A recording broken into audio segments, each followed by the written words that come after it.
Map চাই থাকোঁতে এটা কথা মোৰ মনত পৰিল।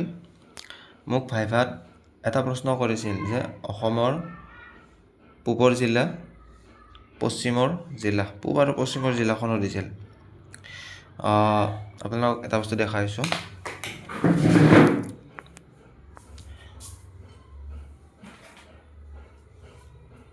অসমৰ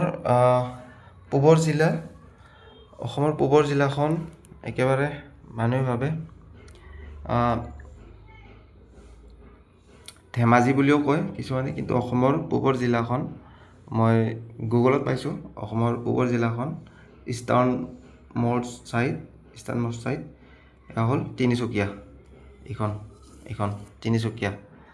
আৰু একেবাৰে পশ্চিমৰ জিলাখন, একচুৱেলি এইটো অলপ মই কনফিউজ হৈছোঁ, কোনোবাই জানিলে ক'বচোন। মই কিন্তু ধুবুৰী বুলিহে কৈছিলোঁ, কিন্তু ইউটিউবত মানে গুগলতো মই বহুতকেইটা পাইছোঁ, তাতো ধুবুৰী বুলিয়ে আছে, কিন্তু অলপ মই কনফিউজ হৈছোঁ। কোনোবাই যদি জানে এইটো কৈ দিবচোন মোক কমেণ্টত।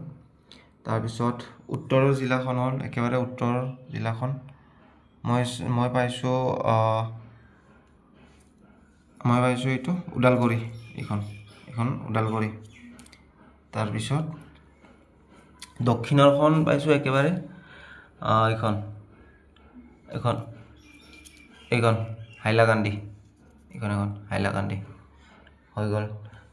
পূবৰখন হ'ল একেবাৰে তিনিচুকীয়া, পশ্চিমৰখন ধুবুৰী, উত্তৰৰখন ওদালগুৰি আৰু দক্ষিণৰখন হ'ল হাইলাকান্দি। থেংক ইউ এইখিনি চোৱাৰ কাৰণে।